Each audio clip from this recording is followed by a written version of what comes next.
It's really special, I feel like. It's a way, it's like my second home and my second family. Getting along with everyone and making connections is something that means a lot to me, especially when you're younger and trying to make it big someday. It's more magical than any other theater I've really worked at somehow. I feel like this is much bigger than anything I've ever done.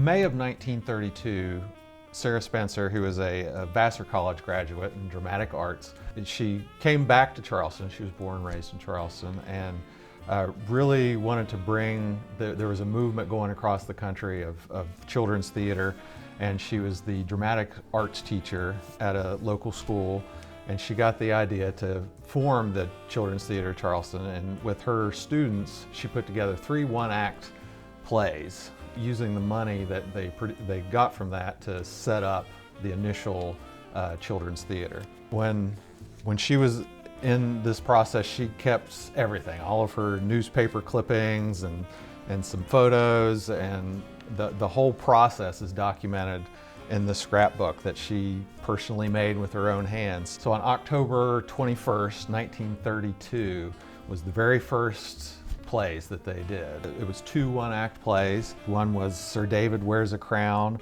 and the other was A Stolen Prince. The early 1930s, so you got to think the Great Depression was just getting going. It was kind of the last half of that vaudeville era. So there was this need to have some type of entertainment for kids. At that time, the Junior League movement was kind of going across the country, and it was an organization of young women. It empowered them to become leaders and everything in their communities.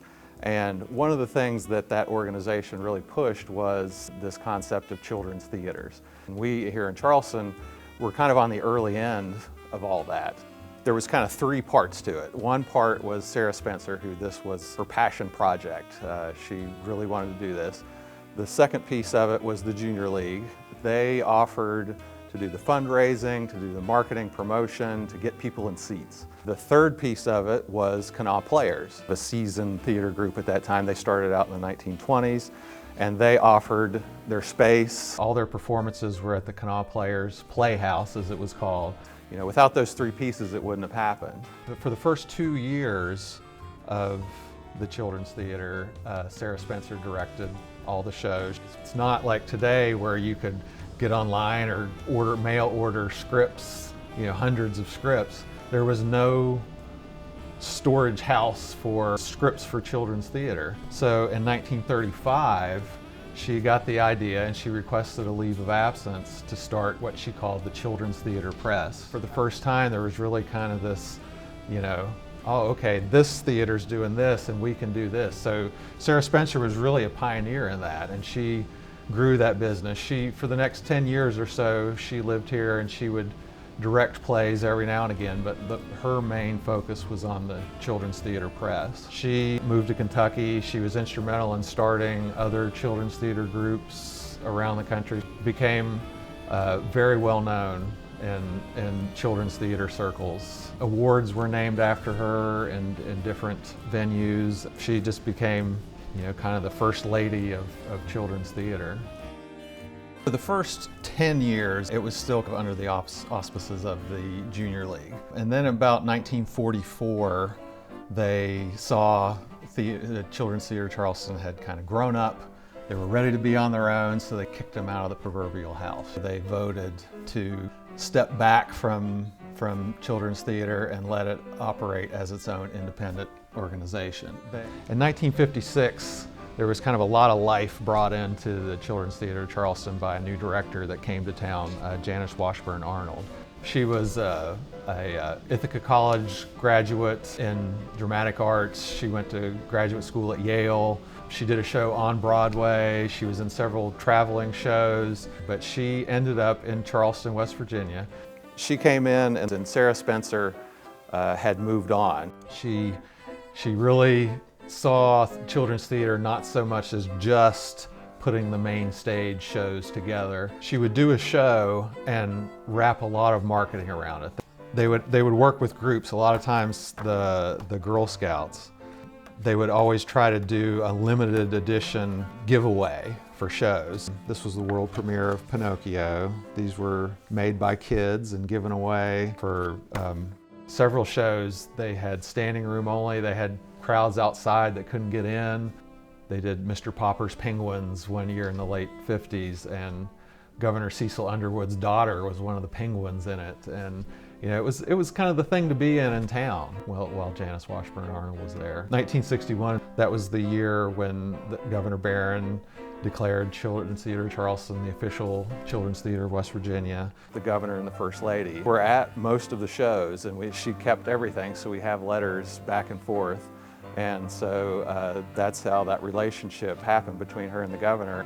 She just kind of really picked up the organization, and it really flourished under her. And they really started getting their name out there in the community and building up their reputation again. There was kind of a trickle of events. In 1974, there was a fire that destroyed Children's Theater's workshop. Lost all their tools, all their set pieces, things that they had purchased and built, costumes, everything was gone. So they kind of had to start over at square one. Despite challenges in the 70s, the kids of Children's Theater still found a way to make art happen, even if it meant they create it themselves. In the mid-1970s, 3 of my friends and I had nothing to do, and we got the idea, well, why don't we try writing a play? Okay, so we could do that. At the time, for whatever reason, the Pink Panther movies were still around and were fresh in our minds, and the idea of writing a circus story with a bumbling detective came about. And it ended up not being half bad because it got produced 3 times, and that's a bit of an achievement for 3 teenagers from going from nothing. The very first production of Bluebell was done for Bronco Junction, and that is a camp, a summer camp that happened every year for asthmatic kids. The national sponsor, the national spokesperson was Elliott Gould. And when the show was brought to Morris Harvey, now University of Charleston, for a fundraiser event, Elliott Gould flew in, and we all, of course, got to meet him, and he spent a lot of time with the kids from Bronco Junction. And I had on my best powder blue leisure suit,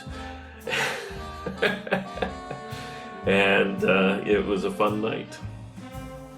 In 1978, they really hit a rough patch. There were 3 weeks in the rehearsal. They couldn't afford to move forward with the production. It was actually Dee Caperton came in. Future Governor Gaston Caperton's wife came in, and the board president had resigned, and she stepped in.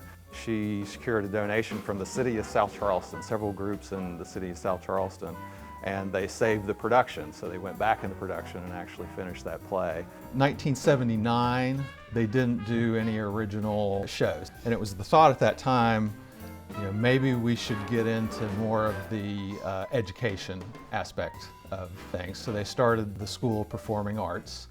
In 1979, they brought a lady in, Catherine Pantuso. And you could tell at that time it was just really experimental. They had classes in puppetry and in mime and juggling. The focus wasn't necessarily on the big main stage productions, which they still did a few of those. And they usually had one traveling show come in once a year. But the focus really seemed to be by the board and everything go into this education of children. Through that portion of the early 80s, that Catherine Pantuso, she was the full-time director. She did all the shows. It was around 1984 when she departed. And then they went through a whole restructuring, reorganizing, which is basically the structure that we have now. The mid to late 90s, things really started getting on their feet, and then in the 2000s, we hit our stride, and then we got kind of a formula. We generally do 3 main stage shows a year, generally musicals. We have done some plays in there, and the formula that we kind of have works. It worked so well, it led children's theater to the Clay Center stage in 2005, with the charge led by director Kelly Strawn. It was so exciting. I remember telling the kids as we were getting ready to open at dress rehearsal, how incredibly jealous I was of them all that they got to be on that Clay Center stage, and I still hadn't yet. And it was such an amazing experience when those curtains opened. Coming from performing at what was then the Civic Center Little Theater, before with Children's Theater, into the Clay Center's Mayer Performance Hall was a vastly impactful experience. It was a very exciting time. That was a large cast in that show. Now the Children's Theater is fortunate to be able to do every single show at the Clay Center. Students may have never experienced that enormous space before, whether from the audience or from the stage. So just the initial experience of a beginning of a tech week for an 8-year-old to walk in there, and those initial moments of trying to grasp where they are in the vastness of that space, that is also a first-time experience. So there's so many first experiences that are involved with dealing with children that I think we have to take very, very seriously and become very excited about, because if the leadership is excited and recognizes that, then that's going to really aid the kids in experiencing those things for the first time. You're sure to recognize some of those who have stepped onto the Children's Theater stage, like country and bluegrass artist Kathy Mattea. I was the Cheshire Cat, and they built for me a 6-foot tree with a ladder up the back and a little platform on the top. So when I wasn't active in the scene, I got to just sit up there in my costume and hang out. It was just really neat. I remember the sets being really, really cool. It took me years to understand that the theater community in Charleston in general was just really strong. There were a lot of people who cared about community, cared about theater, cared about the arts, cared about gluing people together and getting young people involved early. And I just remember, especially in that, we knew it was really special when we were doing it. And it is kind of the yin and yang of, any kind of community theater, that you create this really special thing, and then it exists for a moment of time and goes poof. It's important for young people to have community and to have, you can't do a play or a musical on your phone.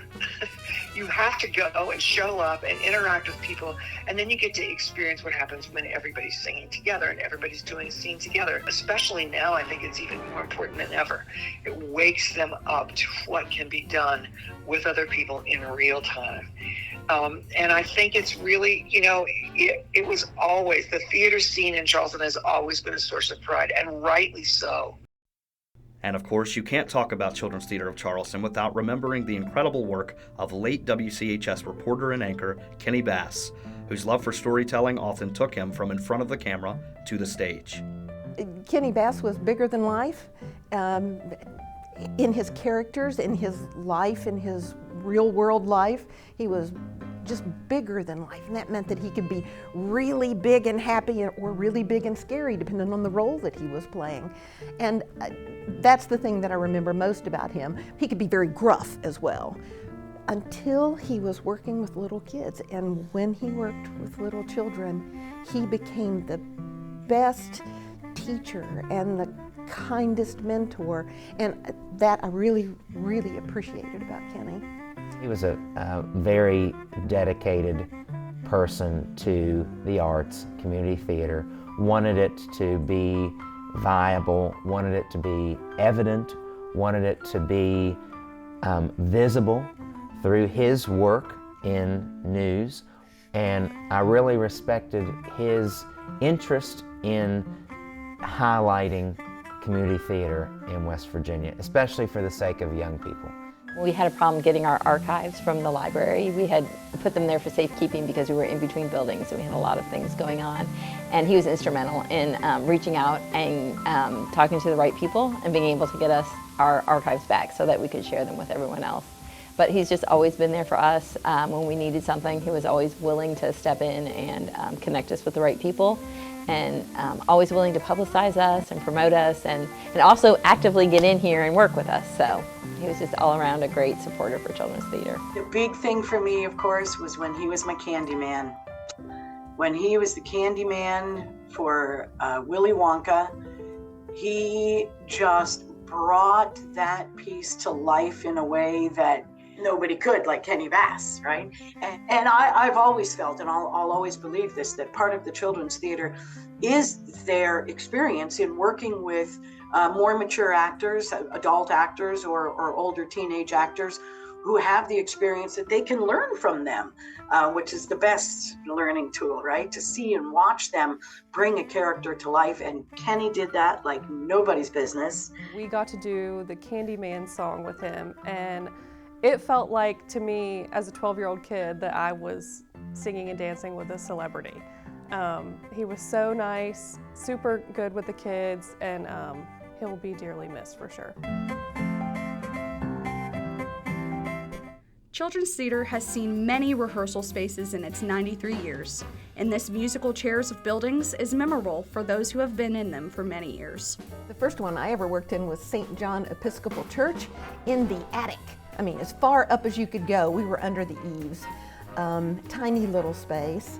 Wherever it is we rehearse, and sometimes it's church basements, sometimes it's gymnasiums, sometimes it's a warehouse, sometimes it could be, wherever it is, it's sort of, we bring the show and there it is, and that's the home for now. Yeah, when I first started, it was a garage out on Route 25, heading out towards Tyler Mountain. That's where all the set pieces were, and all the prop pieces and whatever costume pieces that they had were there. And then for rehearsals, it was wherever we could find it. The first rehearsal space that I experienced with children's theater was on Bigley Avenue in the I believe it was former Duchess Bread Bakery. That space, when I think of rehearsals growing up, I think of that, and I think of it being very cold.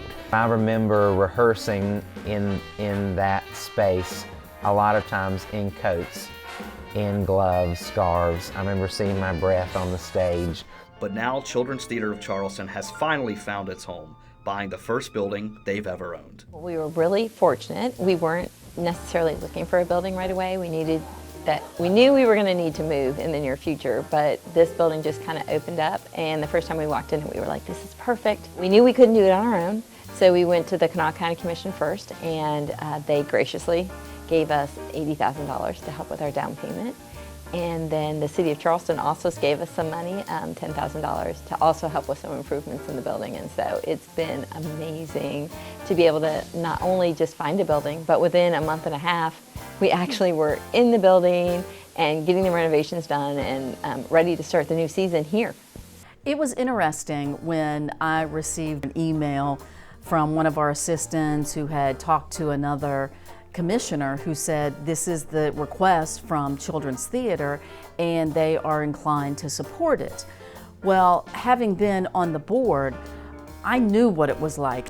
I'm a big supporter of Children's Theater. Having my daughter been in it, having been a member of the board, at the same time, I was the toughest critic in questioning and seeing if we should have this money and give it to this organization. And the thing is, it's like, Children's Theater is proving and showing why it was so important to have a home of its own, why $80,000 was such a great investment. It was nice because we were all back together again in one place, and it's important for the production team to be together, because that way we can look at colors and see what's going on and see this is going to work with this set piece or this choreography or, you know, that kind of thing.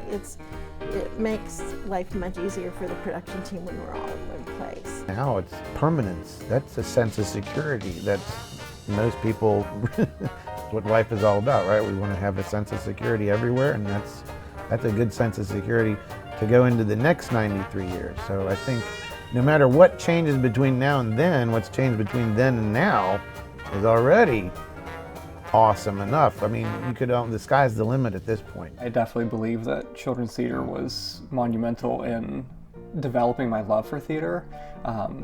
Just thinking of all of the folks that I met through children's theater and were able to stay in contact with throughout the years. Many of them now I work with as a peer, not only on shows at children's theater, but other shows in the community.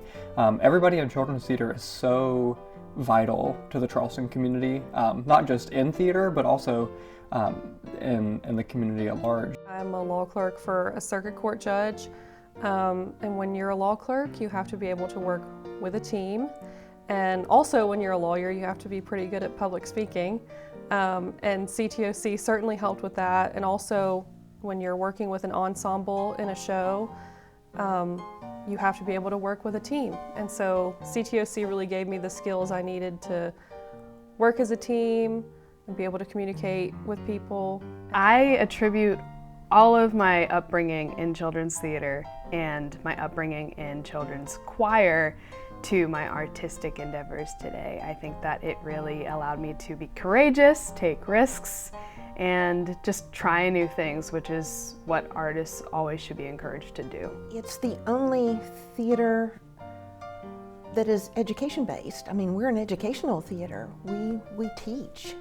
We're here to provide a safe place for children to learn. And yeah, they learn theater, they learn the literature, they learn to tell stories, but they learn a whole lot more, and their families are welcomed. And I think it is so beneficial for parents to watch their children succeed in rehearsal, but even more so to watch children watch their parents take direction. Children's theater provides an inviting, family-friendly environment where people come in, they're not looked down upon because they don't have any prior experience. You can walk in and audition, and if it works out for the role, then you're part of the family, and you stay part of the family long after you've finished through the years that you could be in the cast. Children's theater keeps going because of the heart behind it, and the heart behind it is to expose future generations to the love of theater and performing arts, and also creative arts, because not only are we, drawing them in and getting them to realize what it's like to see live performances and also what it's like to participate in live performances on stage, but then they also see all the neat stuff they can also do, like costuming and set and props. And I think they see how the community supports them, and it makes them want to support the community just like our teens. And I think as a lot of that's moving out of the school system, and even some of the extracurriculars are getting so expensive, the fact that we do offer it for free, and these kids can come in and find a space where they can be themselves and be creative and step out of the box and not worry about all of the problems of today.